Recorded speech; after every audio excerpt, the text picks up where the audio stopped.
I can easily defend why America supports Israel on moral grounds alone. PragerU has often garnered its reputation as being the response and tidal wave to modern progressivism as we know it today. Founded in 2009 by blogger Dennis Prager, he has managed to accumulate 4.8 billion views on YouTube and on his website and many other platforms. So, is PragerU going to be the one that finally destroys the current establishment and usher in a new conservative era? No, and here's why. They hardly approach any touchy issues, but when they do, they always revert back to being socialism as the greatest threat to the world. Despite expressing support for Donald Trump's America First policies, they often counter themselves by often supporting one very important state that does not serve America's interests by any stretch of the imagination. And based on the intro and the title, you could probably tell which state that is. I could talk about Israel's continued atrocities against the Palestinians, however, since this is concerning America, I'll spare you that. However, if you want, in a future video I could discuss Israel's genocide against Palestine currently. However, in this video, some random US military guy who no one's ever heard of prior to the video I was making is going to tell us why we need to spend much more on the glorious state of Israel. Why do we spend so much money on Israel? Over my decades of military service, as the Deputy Commander of the United States European Command, and now as a security advisor, I've often heard people make this complaint. The truth is, we don't spend enough. We should spend more, and for purely selfish reasons. I don't know how giving a state $3.8 billion a year is purely selfish, but let's go on. Every dollar we spend on Israel is a dollar spent, in effect, in our own defense. Do you want me to talk about how Israel set up false flags terrorist attacks or bombed our ships? Tell me exactly how that's in our own defense. As a value proposition, it's all in America's favor. Let me explain. But before I do, let me just say this. But I will make this argument solely on the basis of America's security. Our partnership with Israel is unique. Unlike most of our current treaty alliances, say with South Korea, our ties with Jerusalem are not premised on American troops serving as tripwires on Israel's front lines. That actually is true. Instead, they're stationed in Israel's enemies, such as Iraq, Syria, and they're going to try to bomb Iran with the U.S. military. This is because Israel takes care of itself. America, for good reason, remains wary of any further military engagement in the Middle East. Ah, yes, that's why, because Democrats and Republicans alike go to AIPAC every year trying to justify bombing Iran more and more and more. And this only strengthens the case for giving Israel the tools it needs to defend its borders. Okay, but why do we need to give Israel the money? Why are they allies? But like, so far all I've heard is, oh, we don't send troops directly to Jerusalem, therefore we should just give them money. But why are they allies in the first place, especially considering the history that I just mentioned before? The USS Liberty, the Levant affair, the Apollo affair, Jonathan Pollard. Goes on and on and on. Here are 3 things we can do. Again, all in our own self-interest. First, the United States should front-load its financial commitment to Israel. We have agreed to provide Israel $38 billion in defense assistance over 10 years. That's a big number, but it's also a great deal for America. In addition to giving Israel the financial wherewithal to purchase the weapons it needs, it also benefits the American economy. Under the agreement, Israel must spend these funds on U.S. products, and it's happy to do so. So this guy's argument is pretty much just America giving money to Israel so Israel can use that money to buy American supplies. If you really think about it, that does not make any sense at all. That's like Walmart giving you $100 saying, all right, here's $100, but you can use it at Walmart. So I'm going to spend $100 at Walmart. So I basically got that stuff for free because Walmart gave me the money to buy that stuff. I just realized when it comes to videos like this, you really don't need sources to debunk it. You just need common sense. Without adding a cent to the total, the United States should front-load this assistance to reflect the changing strategic situation in the Middle East, specifically the rising danger presented by Iran and its proxies, Hezbollah and Hamas. I'm going to ask the same question I did before. What does Israel's defense have to do with American national security? Because, if I'm being honest, being friends with Iran, Russia, and China has much more for America than our current relationship with NATO and the EU. Because NATO takes advantage of us. But when it comes to trade deals with China and Russia, we're actually getting stuff out of it. Trump's tariffs in China forced China to comply with some of our demands. Same thing goes with Russia, with Iran, because it allows us to buy Iranian oil. So you combine that with the Keystone Pipeline, which was recently shut down, by the way. But if you combine potentially a Keystone Pipeline, America being self-reliant, and also buying oil from the likes of Iran and Saudi Arabia, you're technically looking at America being very well off. But of course, because of a very suspicious relationship with Israel, we're unable to do that. And Trump, one of his bad moves as president, pulled out of the Iran deal. An accelerated timetable would allow Israel to acquire critical capabilities like more F-35 attack squadrons, more refueling tankers, and more precision munitions.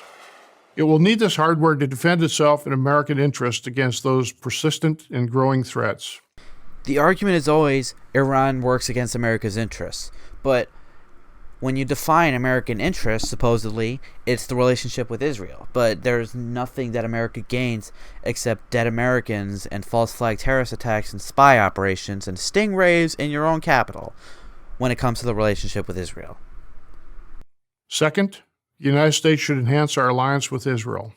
It may surprise you to know that the United States does not have a defense treaty with this essential ally. Lots of agreements, but no treaty. We should. Why is this important? Because it will send a loud strategic signal to Israel's enemies that if you mess with Israel, you mess with us. I'm going to keep reiterating this again and again and again and again. Why? There is no justification here except we should support Israel because we should support Israel. That's his argument as to why we should give money to Israel, right? It's we support Israel because we support Israel. That's his argument. Israel's not going to ask us for troops. I'll link you to Ryan Dawson's War by Deception made in 2013, which will basically debunk this entire myth that, Israel's not going to request for troops, because they're not going to directly ask for troops, but they're going to do some scheme that's going to force America to intervene in their conflicts and do their dirty work. So once again, 9/11 War by Deception by Ryan Dawson. But we should be giving them anything else they need: intelligence, weapons technology, and other vital information. So it may sound like I'm about to contradict myself here, and if you want to convey it that way, have it your way. So I know I said before that a relationship with China would be much more beneficial than a relationship with Israel as it stands with the United States. And I still stand by that. However, China is still considered an adversary. So there's not a lot of trust, and China, as it stands, would want to subvert the U.S. in some ways.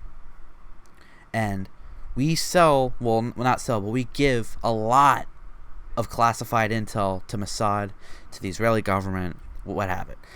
And Israel will turn around and just sell that information to China without a second thought. So while yes, I am a believer that America should warm ties with countries like Russia, China, etc., as it stands, it's not a good idea to share vital intelligence, to those kind of countries for very good reason. And Israel just spits on that. And we know this is a two-way street. Israel gives a lot in return. Which leads me to the third point. The United States and Israel should build on their already close collaboration in research and development. So finally, we have somewhat of a point justifying America's relationship with Israel. However, I could just point out that there are so many relationships between the United States and other countries, governmental bodies, etc., which do similar kinds of research, whether it's weapons, science, etc. So there's not much to gain for the U.S. because there are so many other options on the table.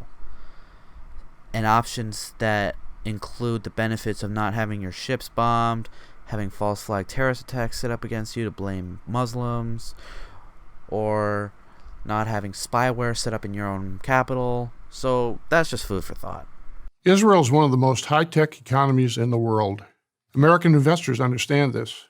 More venture capital is spent per capita in Israel than in any other country. 9 out of the 10 largest companies have R&D facilities there. This is in a country of just 8 million people. When we sell them military gear, they adapt it to their own special needs. The American military, in turn, benefits from these innovations. So this is another somewhat of a good point. However, I could also point out that Chinese-built weapons, Russian-built weapons could be far greater compared to Israeli-built weapons. And you could point out how Israel's this advanced society, but we can easily do that research on our own or with other countries, like I mentioned before. Especially in the area of desert warfare. Indeed, President Obama's Defense Secretary Ashton Carter made this point. There's no question that American lives have been saved by Israeli technology. Here's the best way to save more American lives. Not send our troops to the Middle East in the first place. There are many cutting-edge projects we can work on together, such as directed energy weapons. This new form of cannon emits highly focused energy to neutralize targets. I think this video is less convincing of an American relationship with Israel and more Ted-pilling. Such weapons will be needed to counter the spread of cheap, deadly, and plentiful mortars and drones from Iran and other bad actors. All this explains why I find it so infuriating to see Americans, especially young Americans, support anti-Israel groups like BDS, Boycott, Divest, Sanction, that want to weaken and destroy Israel. Yes. Putting aside the perverse logic of these groups, that we should punish a free and open democracy. I love how conservatives will use the same arguments that subhuman journalists will use to demonize them. Oh, our democracy, we need to protect our democracy. If you don't support democracy, you're a bad person. Democracy is cringe. Read some Aristotle. It's self-destructive. Israel is on the front line of terror. They, not us, are within missile range of Iran, Syria, Hezbollah, and Hamas. Can we take a moment to acknowledge that Israel on a yearly basis bombs Christmas celebrations in Aleppo, Damascus, etc.?